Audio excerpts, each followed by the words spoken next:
Episode 1 has just been aired, which is literally crazy. I'm such a fan of the show, but can I tell you a big secret? Lowdown of episode 1 for you. Hold please. Yeah, it's a bit rustly, this jacket. Oh my gosh, honestly, this is so weird to film. Okay, this is so strange. Okay, this is my first video talking about the fact that I am on Interior Design Masters Series 6. It's so weird. It's so weird saying it out loud. We haven't been able to talk about it for ages. It's so blooming bizarre. I can't even handle it, but here we go. What I wanted to do, because I love Interior Design Masters, the show, so much. It is an utter dream to be on it, let me tell you. And what I love so much about the show is that in like more recent series, all the contestants like show little snippets of like behind the scenes and stuff. And I love that. And I feel like as a platform, Instagram is so wonderful, but I'm a talker and we all know it. So if you aren't already joining me on Instagram, please do, because I am an oversharer and I share loads of behind the scenes of like my day-to-day life and Interior Design Masters and just all the things on there. And on YouTube, currently, I've got like a few rooms that I have transformed and I walk you through them and I talk you through the details. And I just thought there is no better time for me to use this platform in all its glory, because there's nothing more I love than grabbing a coffee and sitting and watching a YouTube channel as like a bit of me time, as a bit of zen time. And so I would have loved something to watch like this from the contestants who have previously been on Interior Design Masters. And as I say, some of them did things like this. So anyway, I'm rambling already and we're 1 minute in. So bizarre. Also, if you are on my YouTube channel right now, thank you so much for being here. Please do like and subscribe, because it would just really help build this platform up for me. And I'm so excited to start building this for you and just taking you behind the scenes of projects that I've got going on. I've currently also got 2 projects that I'm running at the moment. I've got the Hust project, which is a 2-bed renovation. You can catch a lot more of that and a lot more of the behind the scenes over on my Instagram. And the World project as well has started its phase 1. The World project has been done in a few phases, and we're doing entryways, stairs, understairs storage, conversion, landing, and a really cool front room space, which is an office and snug living room kind of hybrid. And that is all currently happening as I'm filming this for you right now. So we'll probably be a little bit further ahead in the process by the time you see this. But again, all of the most up-to-date stuff is definitely going to be on my Instagram still. But I just am going to be incorporating more of these behind the scenes for you over on YouTube. So yeah, I don't want to waffle too long. We all know I can talk. So I'm going to open up my laptop and I'm going to grab up the first design brief so we can talk through it. I'll talk you through episode 1, my decisions and why I made these design decisions, because oh my goodness me, can I tell you how much I love episode 1. Wow. Lake Windermere, when we got this brief, I was like, I've never been to the lakes. That was incredible. It's like quite far from me. It's quite a distance. And I like got to go in my van and like do this little solo drive. I just felt a bit like a boss. I'm not gonna lie. Getting to experience being on literally your favorite program on the television. Who even gets to do that? I'm so lucky, it's unreal. And I had so much fun on week 1. I was kind of buddied up, if you will. My neighbor was old Bradley, love him so much, loved what he created and just love him. And we also did the drive back as well. I drove Bradley back. So we did like an 8-hour drive together as well. And he's just a delight, let me tell you. So Lake one, no Bryony, week 1, episode 1 was Lake Windermere, and we had to show Michelle our signature style. So like water brief, first of all, because I feel like pressure is on straight away, straight out the gates, show what you're made of, show what you can do. And I was so fascinated at how different everyone's room turned out, like absolutely fascinating. So you don't learn anything about anyone else's space, any other rooms. You only see that you get a video and photos of your own space. And as soon as I got mine, I saw it had this window as you open the door right in front of you with all these glorious trees outside. And I was like, we're gonna have green. So I chose a really gorgeous pine green for that reason. I don't want to jump ahead. I'm going to start with the bare bones and I want to talk you through why I made the decisions that I made. Starting with the bare bones, I went for these coffee wash walls. Is that going to cause controversy? Obviously, I haven't seen the episode yet, so who knows? Don't know, it's going to be a bit of Lawrence, is it? Wash walls is something that I have done before and I'm totally in love with it and I stand by it now. It is just the easiest thing to do and it's so pleasing to do as well. Lime wash can be really quite expensive, but basically we had our house, we had a gorgeous little cottage, we painted all of the walls in just this like, you know, massive tub, white paint, and then I'd seen one of my favorite designers, Leanne Ford, had done this coffee wash on her walls with just some leftover cafetiere coffee, and I was like, I'm gonna try this. And so to my partner's horror, I tried it, but we both loved it and it like really worked. But can I tell you a big secret? I forgot my cafetiere. And so I ended up using instant coffee in a bucket and putting that on the walls. And it worked, don't get me wrong. I was like really pleased with how it turned out, but it's not quite what I intended to do, which was utterly hilarious. But I just was like, listen, I'm not going to panic about this.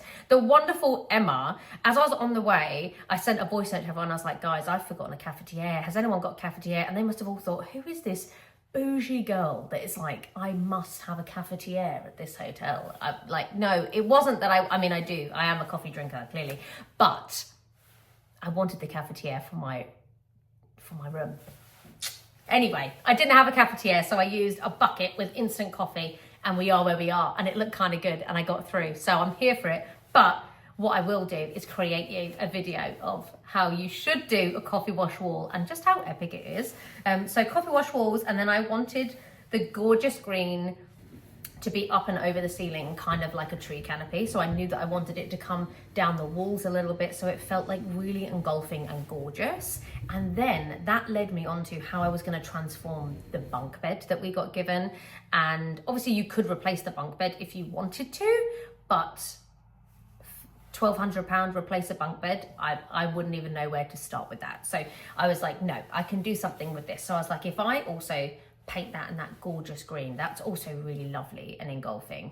And then I knew, I mean, I love upcycling, I love reclaimed, I love antique, I love vintage, I love charity shops, I love salvage yards, and I just want and needed to incorporate that into week one, because I was like, this is where we show our signature style. So it's really important for me to incorporate all of that stuff into week one.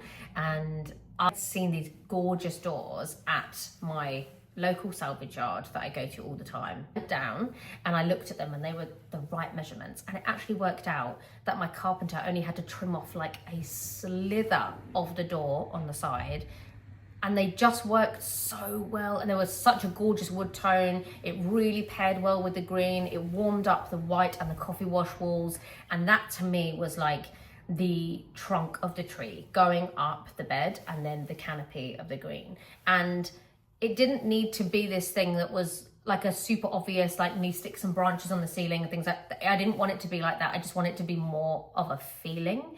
And then I kind of led more into the bunk with that. I was like, these rooms had to be appropriate for families or solo travelers. People that didn't know each other might go into these rooms. So the privacy was really important, which is where I thought of doing the individual bunks with the curtains, giving them their little lights. And so again, to save on money, I just got the placemats, the IKEA placemats, the rattan ones, and they have lots of like little holes in. I wrapped them around with cable ties, and it just gave like a really lovely warm glow. So I got to keep the existing light. So that was kind of a good and clever compromise on the budget. And they worked out really well, actually. I would do that again. They didn't look budget at all. They looked really, really good. And as individual bunk lights, super cute as well. Like if there were kids using those, they would just push lights. It would be really easy. So functionally, that worked really well as well. The insides of the bed, I knew I wanted to make that dark and cozy, as I say. So I carried the green down there. And then let's talk about the 7 panels of curtains that I thought would be a good idea for me to make, because they also had to be fire retardant because it was a commercial property. I am okay on a sewing machine, but I got to Interior Design Master's sewing room and I fell apart. So lucky Emma was there. Emma, like the sewing queen, was there, and she was like, dude, just do this, and like she fixed it for me within 2 seconds. She like rethreaded my machine for me. She's glorious. And so there I was then eventually making these 7 panels. They definitely took longer than I hoped for and that I wanted, and yes, I did start to panic. I also had my cushions, which I decided to hand sew because they are old grain sacks. The ones that I think I put one on the bed and I put one on the armchair. I mean, I love those so much. And this is something that I've done before. I will definitely do again, but grain sack material is just gorgeous and like really heavy and just neutral, earthy. Like it gives a great feeling, and I could make them. I got one. Did I get 2 sacks or did I get one massive one? I think I got one massive one, and I cut it in the middle and then I sewed it up, put cushion filler in there, and they just turned out so well. I loved those. And that's kind of my bed. I just went for like really neutral bedding. I used tension rods for the curtains rather than using poles, I believe. Am I lying to you? No, I'm not lying to you. I used tension rods. Tension rods, if you don't know, you should know, and you probably do know. I don't feel like you'd be watching someone like me on YouTube if you don't know what a tension rod is. But in case you don't, it's like a spring-led, twistable curtain pole, essentially. But you can like put it up everywhere. Obviously, it's like damage-free. So if you rent a property or you want to try something, or for decor, for styling, tension rods are like a must. You can get them in all the sizes, and it worked so well on the bunk beds. Talking about the bunk beds, I also asked my carpenter to create an extra piece, and the type of wood I used was really important to me. I didn't want it to be like a flat, smooth MDF. I'm all about the texture, so using the textured wood grain was really, really important to just do like a bit of cladding around the bed, just to again just really transform the bunk bed that was already there. That was really important to me. Again, leaning into our signature style.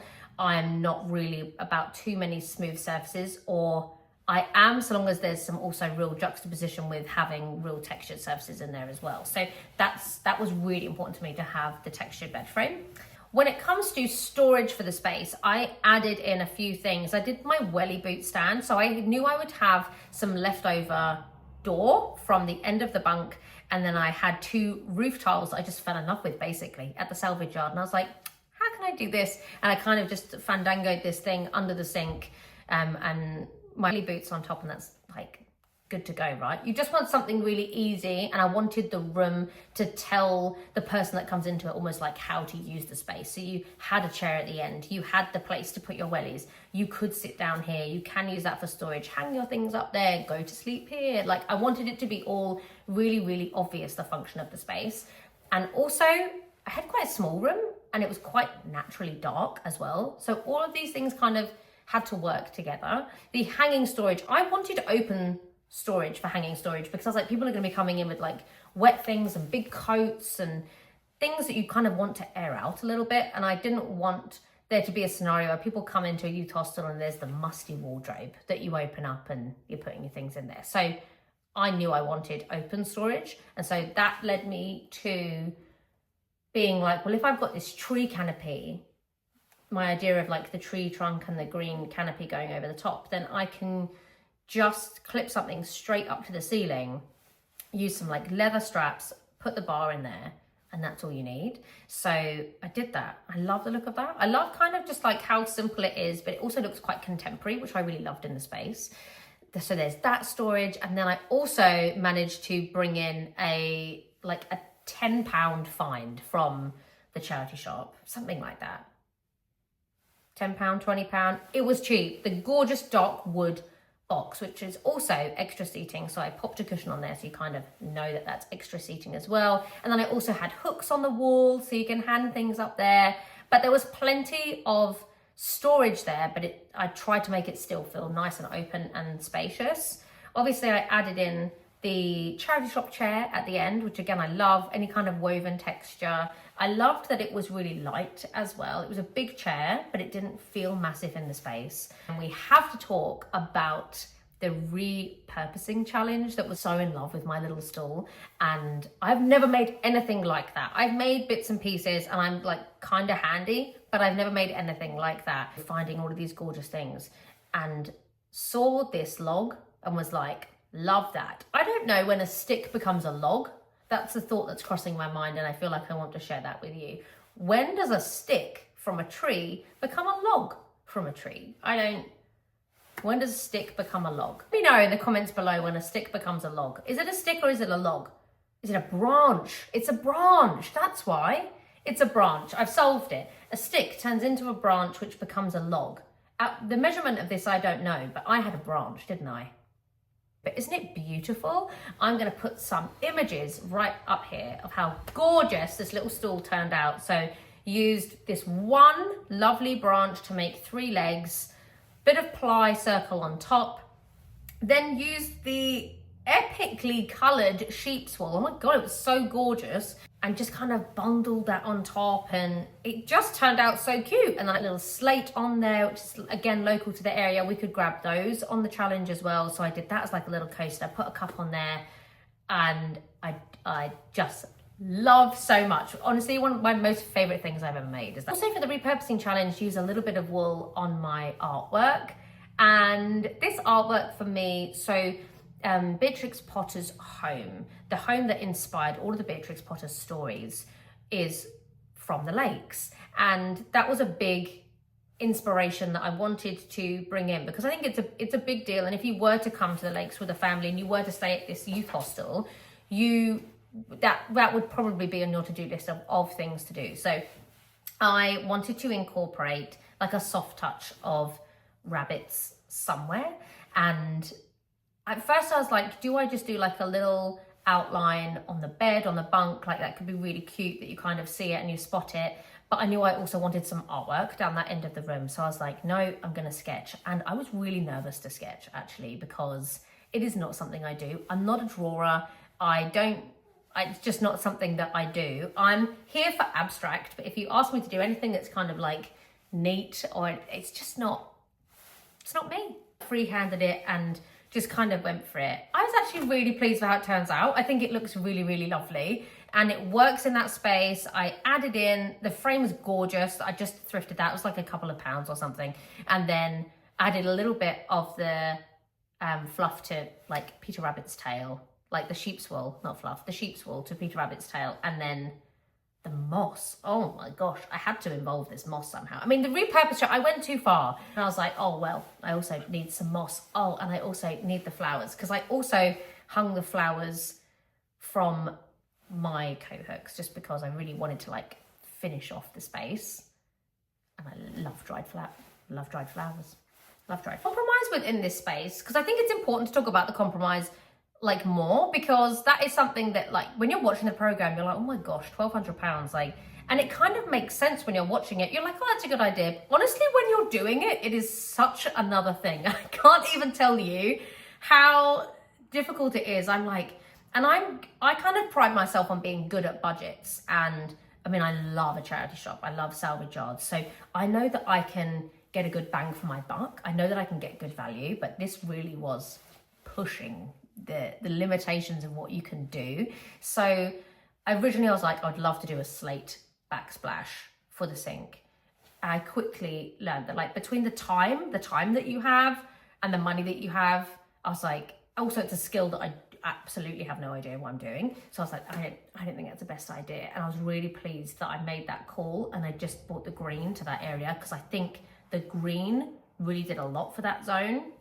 And of course, now that leads us on to lighting. I love lighting so much, and in any space, I would always try and incorporate like a low, a mid, and a high. At the very least, a mid and a high, and just options. You just want options, because you don't always want, I very, very, very rarely, basically never turn like overhead lights on. It's just like wall lights, low level lights, tabletop lights, because there's just so much more feeling in it. And I already had some fittings, as I said. So we've spoken about the beds, the little bunk beds. They had those push lights, which I just covered because they were a bit ugly. So we covered those with placemats. That was so cost effective. That was a great win. Then I also had, as you come into the room on the right hand side, I got these beautiful arched wall lights that you could turn on and off from the actual back plate. We're in a pewter colour, which just didn't really work with this design. So I just sprayed them black and I loved them so much. I used one over the top of my vintage mirror in the sink area, and then I used one which you could just see as you come in the room, you could see, because it was the side profile of the lamp. It just looks really gorgeous and arched and lovely. I just love how that really takes its place. And then because you kind of look straight at that, because it's black, it's obvious, you almost look straight in that eye line, and then straight behind that is all the trees out the window. And so that just worked out. Sometimes, and we've never been in these spaces. You don't walk into these spaces before they film you walking into these spaces on the day that you're going to transform it. And that is just one of those things that just worked out for me. I'm so grateful for that. But I just love that like little view, because it's like, there's some things that you don't necessarily notice as a piece of design, but you notice how it makes you feel, or you kind of notice it in how the whole room works together. And that was one of those things for me. And then also putting that over the top of the mirror was just a really cool kind of focal, traditional but gorgeous moment. And I'm all about lighting, so I really wanted to make a big impact with lighting, which now leads me on to, I mean, I keep saying everything is my favorite thing, don't I? But this really is my ceiling light. I was just so proud of. I love how my ceiling light turned out. And I just knew that it had the potential of being like this gorgeous thing against the really dark ceiling. And I was nervous when they started to paint the ceilings green. I was nervous. Like, it was dark. I already had a dark room, and then yeah, it was dark, and I was panicking. And you don't have a choice, right? You've got the paint, it's going on. You don't have time to think. You have to make really, really quick decisions. And I'm kind of known for making quick decisions, but nothing will make you double guess yourself like being on Interior Design Masters and Michelle Ogundehin is going to walk in that room in a few hours' time.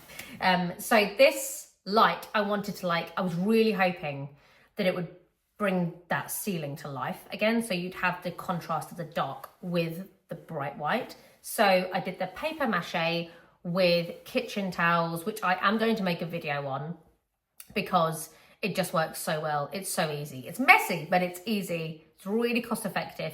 You buy the light fitting separately, and then I popped the hook in the ceiling, and you can hang it like as low or high as you like. It is so impactful, and it works so well in this room. It just kind of almost felt like a massive cloud up in the sky, up in the tree canopies, and I love how that worked out so much. I love the texture of it. I love that you can shape it to be anything you want. And as I say, it's like so cheap to do. So yeah, love that. Talk a bit actually about how the spatial planning in the room was like. This was a tricky one. Like, it was quite a slim room, and obviously you've got a massive bunk bed, which I did try and kind of engulf into the room. But the spatial planning was really important to like not make it feel like really full on I didn't want the bed to be that focal point, which is why choosing things and making them specific colors, like choosing the arched wall light and making that black, it draws your eye there. Doing the light high up on the ceiling, and it's massive and it's white, it draws your eye up there. And again, with leading the free hanging wardrobe, that also just means that you kind of follow the strap right up to the ceiling. It makes it feel massive again. And then also putting green on both ends of the room. So putting my dark green bed, obviously it was all over the ceiling anyway, but then it also managed to kind of come down to the back of the room. So where you come into the room and in that sink area as well. And that really just made the room like draw out and feel big in that way. Trying to be clever with the height was just a massive thing for me in this room. I knew that I didn't want too much stuff on the floor because I wanted your attention to just be drawn up, which is why the wall lights being dark and the light on the ceiling and all of those things. And another thing to touch on is that I always say to hang your curtains as high up as you can go to your ceilings, and then like just take them all the way down to the floor. I never cut at that window line. It just makes the room feel so much bigger and brighter. And obviously this also made like a true focal point of my window, and that's what it's all about. It was all about being at the lakes. It was all about that view. So being able to frame that window is a really big deal to me. And rather than using curtain poles, I was walking around the charity shop picking up my bits for EP1, and I saw these walking sticks, and they reminded me of my granddad's walking sticks, who we called Pop. So I kind of named them Pop's curtain poles. They were Pop's curtain poles, and I loved that he was kind of part of this room with me, because he just would have loved that I was doing something like this, and that's just like a little kind of special touch to me. Like, I didn't write that in my brief or anything, and you know, Michelle wouldn't have known that, but for me that was a really lovely special touch that meant something. Week 1 was just all about bringing in our own personal style and showing Michelle and introducing her to who we are. And I wanted to push the boundaries with that. I wanted to go big with that, and I really wanted to show what like this organic, earthy style is that hasn't been seen before in this way on Interior Design Masters. There's definitely similarity that has run through with some people, and oh my gosh, there's been some incredible people come from that have been on Interior Design Masters, but it just really felt like an opportunity for me as someone who kind of like loves saturated colors and neutrals and organic things and earthy things and handcrafted things, and just try and like put my stamp on that. And I really feel like week 1 did that. I'm so pleased with that room. I'm so pleased with that room. It felt amazing. Actually, fun fact, I had 2 minutes to go until the end, you know, and I was like, I kept down, and I was like, before I finished the sentence, I was like, my vase. So I had made a polyfiller vase, and then I'd like sprayed it, and it was a bit like a marbly black and white effect, and I wanted it as an umbrella stand. And it's because I saw the umbrella just sitting there by itself, and I was like, oh no, I'd left it outside drying, and my shoes are off because I'd been on the beds making the beds, and I put my shoes on, laces just adrift, didn't do the laces up, and I sprinted. I mean, I do run everywhere anyway, because I just figured it would save me a good 30 seconds here, there and everywhere, and that would add up, right? But I sprinted so fast, grabbed this vase, put it back in the room, put the umbrella thing, and they were like, time's up. And I was like, oh my gosh, I love that little umbrella stand. Again, it's all about like the function of the space, repurposing, anything can be anything, and showing people how they can use it. And I was like, oh, so I was so pleased that I managed to get that vase in. The vase wasn't a game changer, let's be honest. The vase wouldn't have been a game changer, but I wanted it in there. I'm so pleased that it got in there. So my camera ran out of charge then. That was annoying. Is that a Nerf gun?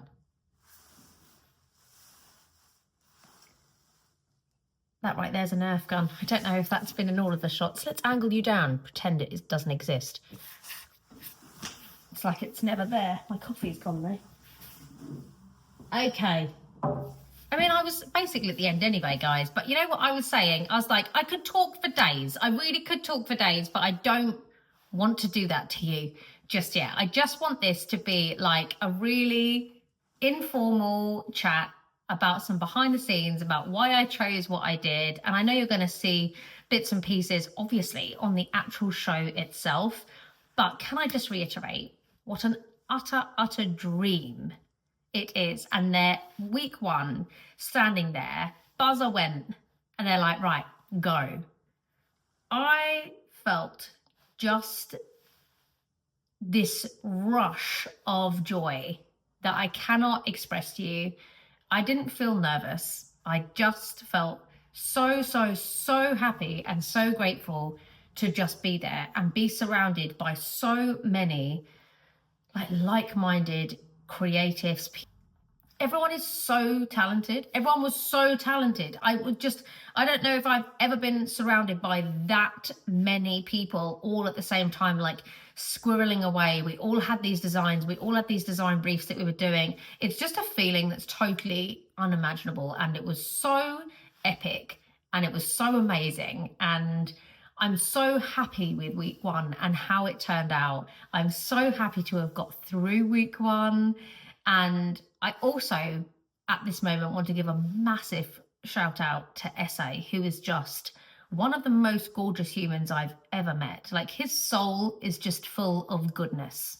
Honestly, he is so lovely and so calming. He talks and we're all like, he's so calming, and he had so many wonderful ideas for his room, and it's just such a shame that he ended up going out week 1, because he's gonna go for some greatness. I just know that. So yeah, shout out to SA, because I love him so much. And yeah, this is real. This is the moment that we all realized that this is real, and this is gonna be tough, but just so fun. Week 1 was so fun.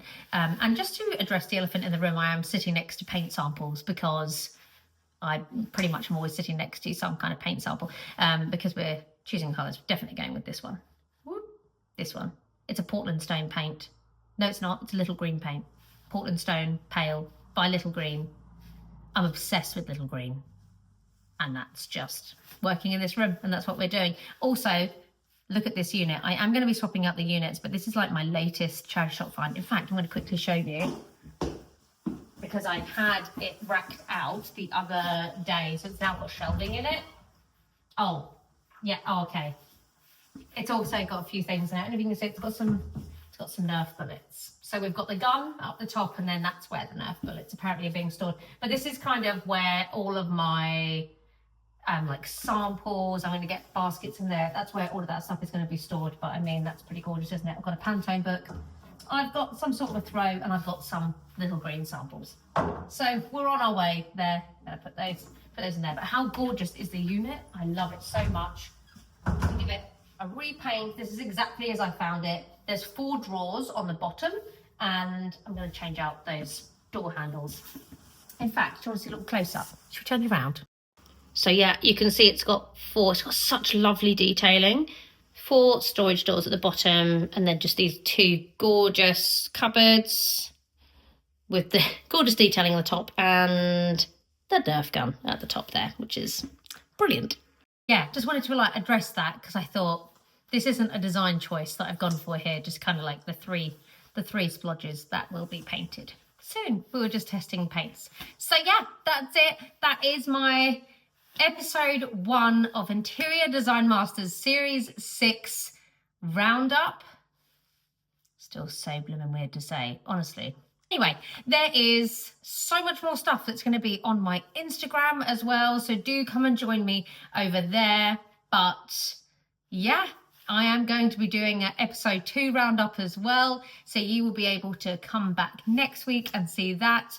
But yeah, in the meantime, do come and join me over on my Instagram, because I'm there on stories pretty much daily, showing you all behind the scenes of what I'm up to right now. And I've got behind the scenes of Interior Design Masters, and yeah, just a little bit of everything for you. Don't mind hitting the like button. That would be great. Ask me any questions in the comments below.